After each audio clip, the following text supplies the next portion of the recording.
When car shopping, you're always going to hear from friends, co-workers, or automotive journalists that going upmarket and spending extra on a luxury compact crossover is a great decision. Yet, you're rarely given logical or legitimate reasons why, other than subcompacts are cheaply made and not as refined as the more expensive vehicles in the lineup, despite the fact that they offer great practicality, an entry-level luxury experience, and a relatively affordable price tag that won't break the bank. However, there is some truth to overlooking these crossovers and going with something bigger. And for Mercedes Benz, purchasing a GLC instead of a GLA is going to make you a happier customer in the long run. So here's a short list of reasons why you should spend the extra $6,000 and buy a 2021 Mercedes Benz GLC.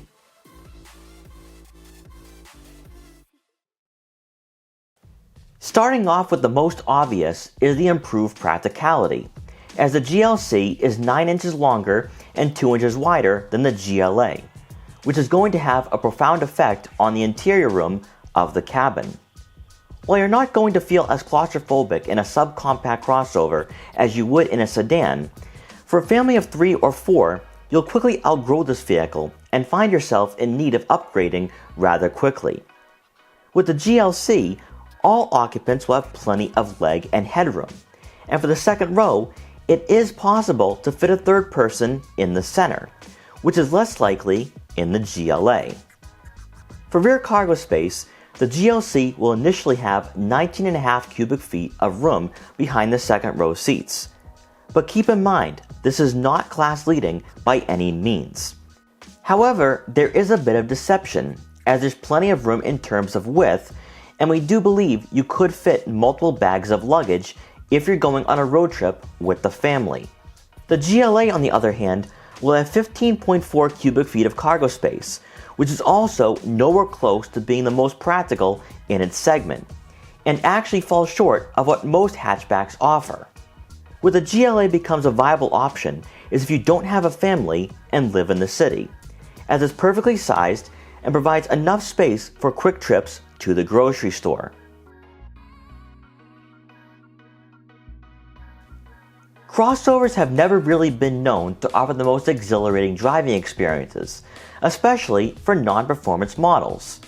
But where the GLC differs from the GLA isn't limited to the horsepower and pound-feet of torque figures we see on paper, but rather how both vehicles manage that power through different drive modes and whether they provide a plush and comfortable ride during your weekday commutes or weekend road trips. After recently featuring both, the GLC is far and away smoother, with a more linear acceleration and meaningful Sport Plus mode that actually provides great driver feedback, which is something we couldn't say with the GLA. If you insist on going with the subcompact crossover because a vehicle the size of the GLC isn't necessary, we recommend upgrading the GLA 35 AMG for better overall performance. Otherwise, when driving on back roads, the highway, or even in urban areas, the GLA struggles to really impress in any mode besides comfort and eco, as the 2-liter 4-cylinder engine leaves much more to be desired, even if you don't intend on accelerating aggressively. This is where the GLC comes in to steal the show, as no matter what condition or environment you face when traveling, this crossover is going to provide one of the smoothest driving experiences in this segment without question, and we believe there's better refinement when it comes to the luxury aspect when compared to the Audi Q5 and BMW X3.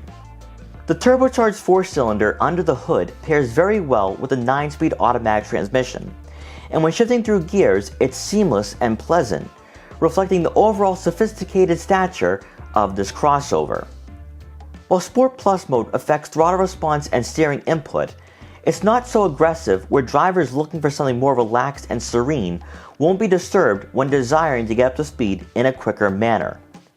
However, we can't overlook the GLA's driving dynamics, as it's on par with its closest rivals and doesn't disappoint in the overall grand scheme of things. It meets the expectations of many consumers and is going to offer a superior ride quality to non-German competitors. But if you're looking for a healthy dose of performance to match the entry-level luxury feel, that's where you may want to upgrade to either the GLC or GLA 35 AMG.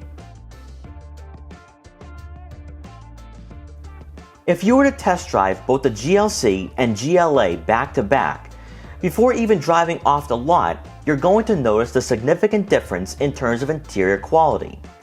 While Mercedes-Benz has made great strides to offering an upscale cabin with their 4 models priced below $40,000 that we'd argue is currently better than BMW and Audi's interior layouts in this segment, the GLC, even in its current state and need of a refresh, is miles ahead when it comes to interior design.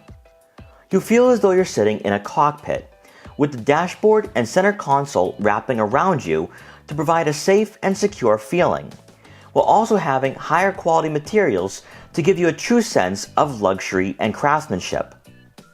Despite not having the same digital gauge cluster and infotainment system layout that we see in the GLA and GLB, functionality remains the same, and in true Mercedes-Benz fashion, is still going to offer an in-depth user interface that's responsive and high quality.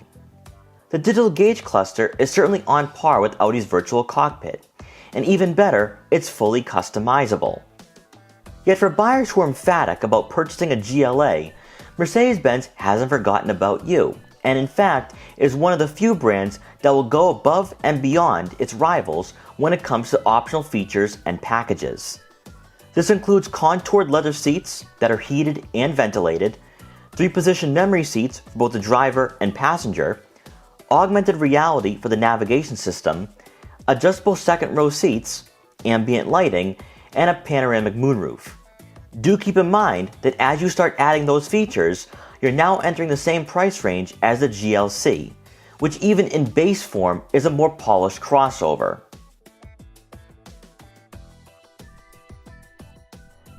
At the end of the day, is the GLC worth paying the extra $6,000?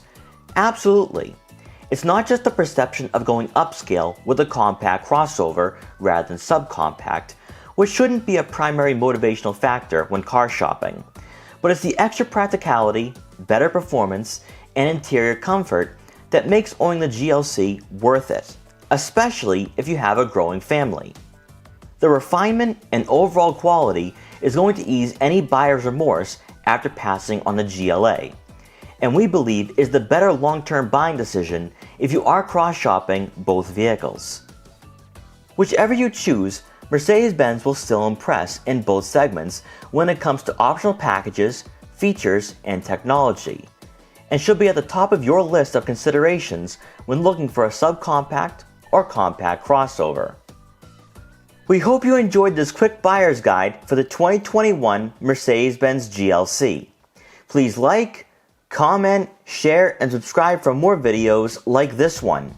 And if you're interested in purchasing a GLC, GLA, or any other Mercedes-Benz model, make sure to check out our full reviews to help you find your next vehicle. And thanks for watching.